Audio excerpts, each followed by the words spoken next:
Dalam saudara, renungan kita kali ini merupakan khotbah singkat mengenai rahasia di balik kesuksesan Yusuf. Pada hari-hari ini, zaman ini, banyak ketidakpastian, tetapi ingat bahwasanya Tuhan tetap mempromosikan kita.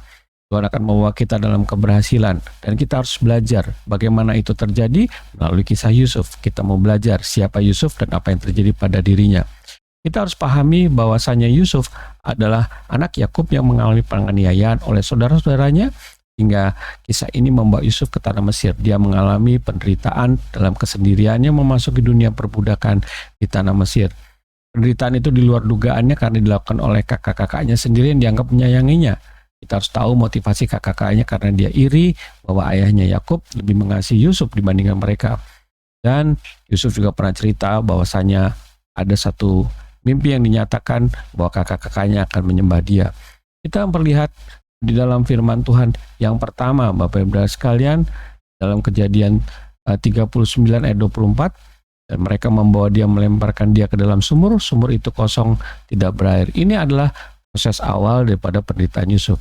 Tragedi Yusuf bukanlah Allah tidak tahu, tetapi Yusuf yang dialami oleh Yusuf adalah rencana jangka panjang Tuhan dalam karya penyelamatan manusia di dunia melalui bangsa Israel.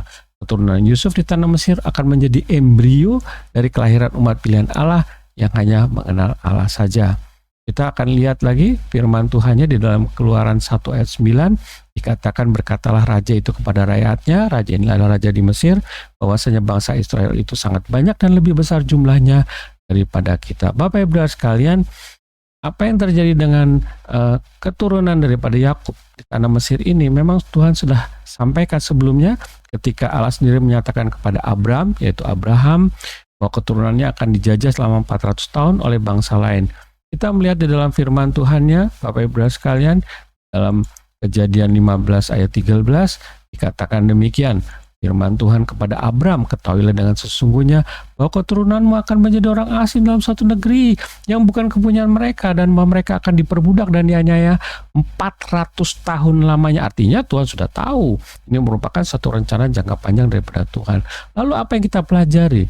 Kita melihat kisah Yusuf dimulai dengan perbudakan, berakhir menjadi kepala di tanah Mesir demi perencana Allah untuk karya penyelamatan umat manusia.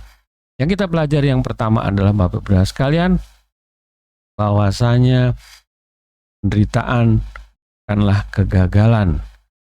Kalau kita lihat di dalam firman-Nya, Bapak Ibu sekalian, di dalam Kejadian 39 ayat 2 dikatakan demikian, tetapi Tuhan menyertai Yusuf sehingga menjadi orang yang selalu berhasil dalam pekerjaannya. Maka tinggal dia di rumah tuannya orang Mesir itu. Penderitaan Yusuf tidak memisahkan dari kasih Allah dalam hidupnya. Karena tragedi ini Allah menyertai Yusuf. Artinya pembuangan Yusuf justru menjadi bagian daripada Allah agar Yusuf lebih mengenal Allah dan Allah menyertai hidupnya. Yusuf punya keyakinan akan penyertaan ini. Segala yang dia alami sungguh-sungguh diketahui oleh Allah karena sudah menjadi rencana Allah dalam karya penyelamatan manusia. Rencana Allah tidak akan pernah gagal, dan Allah sendiri yang akan melakukannya sampai rencana itu terwujud menjadi suatu kenyataan. Maka dalam perjalanan dan selama di Mesir, Yusuf menyadari arti hidupnya, dan secara terus-menerus dia hanya mengandalkan Allah saja, dan Allah membuatnya berhasil. Segala sesuatu yang sudah di dalam kehendak Tuhan tidak pernah gagal. Kita lihat Bapak Ibu sekalian, firman Tuhannya di dalam Kejadian 39 ayat 3, bagaimana penyertaan Allah itu membuat Yusuf selalu berhasil. Setelah dilihat oleh tuannya, maka Yusuf disertai Tuhan, dan bahwa Tuhan membuat berhasil segala sesuatu yang dikerjakannya. Ini merupakan bagian daripada orang mengenal Yusuf, tetapi lebih penting lagi bagaimana Allah bekerja dalam Yusuf. Keberhasilan Yusuf akan membawa dia kepada tingkat yang lebih tinggi lagi. Bapak Ibu sekalian, apa yang kita belajar yang kedua di dalam kisah Yusuf ini? Bahwasanya menjaga kesetiaan kepada Allah. Di dalam Kejadian 39 ayat 2 dikatakan demikian, Bapak Ibu sekalian. Lalu perempuan itu memegang baju Yusuf sambil berkata, marilah tidur dengan aku. Tetapi Yusuf meninggalkan baju di tangan perempuan itu dan lari keluar, jangan bergantung manusia. Dalam keberhasilannya, Yusuf sudah berhasil. Yusuf paham bahwa keberhasilan itu dari Allah. Maka Yusuf menghargai berkat dari Allah itu dengan tetap setia kepada Allah. Namun Allah memberikan keberhasilan, tetapi juga mengizinkan ujian itu agar Allah mengetahui kesungguhan Yusuf dalam hidupnya, dalam keberhasilannya, Yusuf tidak menggantikan Allah dengan kondisinya yang berhasil. Dia tidak mentang-mentang berhasil dan melakukan apa saja, Bapak Ibu sekalian, tetapi ia tetap setia kepada Allah. Yusuf menjaga kekudusan dan kesuciannya, karena itulah yang dikehendaki Allah di dalam hidupnya. Itulah balasan dirinya kepada Allah menyelamatkan dan menopang Yusuf. Yusuf tidak takut akan risiko ketika penolakan dari istri Potifar akan membawa hal yang tidak berkenan atau yang tidak nyaman baginya. Karena Yusuf tidak mau kehilangan Allahnya. Dia rela menderita demi Allahnya. Itulah hal-hal yang kita perlu pelajari, yaitu setia apapun risikonya demi menyenangkan Allah.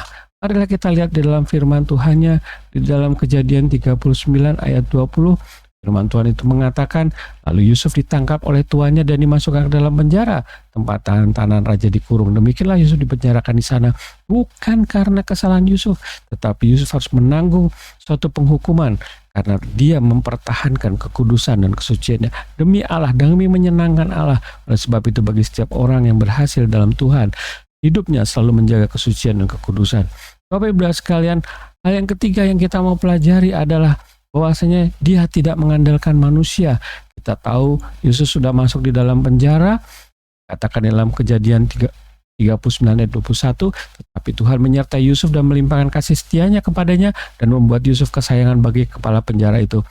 Demi kebenaran Allah, Yusuf masuk penjara, tetapi Allah masih menambahkan karunia kepada Yusuf untuk menerjemahkan arti mimpi yang lebih tajam lagi.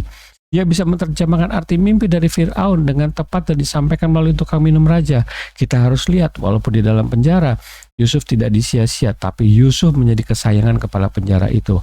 Namun di sini, jika ada mimpi dari Fir'aun yang minta diterjemahkan, dan di situ ada orang yang bertugas sebagai pemberi minum raja, Yusuf berharap tukang peminum raja ini akan menyampaikan bahwa arti mimpi yang diberikan atau diterjemahkan oleh Yusuf itu, katakan kalau ketemu Fir'aun bilang ya, aku yang menerjemahkan mimpi itu. Dengan harapan itu Yusuf akan dibebaskan dari penjara karena jasanya, Bapak-Ibu sekalian. Tetapi pada kenyataannya bahwa tukang minuman raja itu, ya dia seorang manusia, melupakan Yusuf. Dan disinilah ajar mengajarkan jangan bergantung kepada manusia karena akan kecewa. Semua itu ada waktunya dan caranya Allah saja. Dan itulah yang seharusnya Yusuf pelajari selama di penjara. Menjaga kekudusan kesucian. Yang kedua, jangan mengandalkan manusia karena ada cara dan waktunya Allah. Bapak-Ibu sekalian, di dalam firman Tuhan dikatakan dalam Kejadian 40 ayat 14, tetapi ingatlah kepadaku apabila keadaanmu telah baik nanti, tunjukkanlah terima kasihmu kepadaku dengan menceritakan hal ihwal kepada Fir'aun dan tolonglah keluarkan aku dari rumah ini. Bapak-Ibu sekalian, ini adalah permintaan Yusuf kepada orang yang akan menyampaikan arti mimpi itu. Dia mengandalkan manusia. Ternyata Tuhan tidak memberikan ini sebagai sesuatu yang baik. Dia tetap membuat Yusuf di penjara. Supaya Yusuf mengerti, jangan mengandalkan manusia. Oleh sebab itu, Bapak-Ibu sekalian, dalam firman Tuhan di dalam Kejadian 40 ayat 23, tetapi orang pekerja minuman yang membawa makna mimpi Fir'aun ternyata melupakannya. Di balik semua keberhasilan ini, Bapak-Ibu sekalian, marilah kita pelajari. Nah, janganlah kita mengandalkan manusia, Bapak-Ibu sekalian. Oleh sebab itu, dalam penutup firman Tuhan ini, keberhasilan dalam Yusuf, satu adalah kita penderitaan, bukan kegagalan, tetapi mendewasakan iman kita. Kedua, kita menjaga kesetiaan kepada Allah. Dan yang ketiga, kita tidak mengandalkan manusia. Dan ingat, diri kita sama Yusuf sama. Kita adalah orang-orang pilihan untuk menjalankan kehendak Allah. Di dalam kehendak Allah, Tuhan akan membuatnya berhasil. Mari kita berdoa. Bapa di surga, terima kasih atas segala kebaikan-Mu. Kami telah mendengarkan firman-Mu.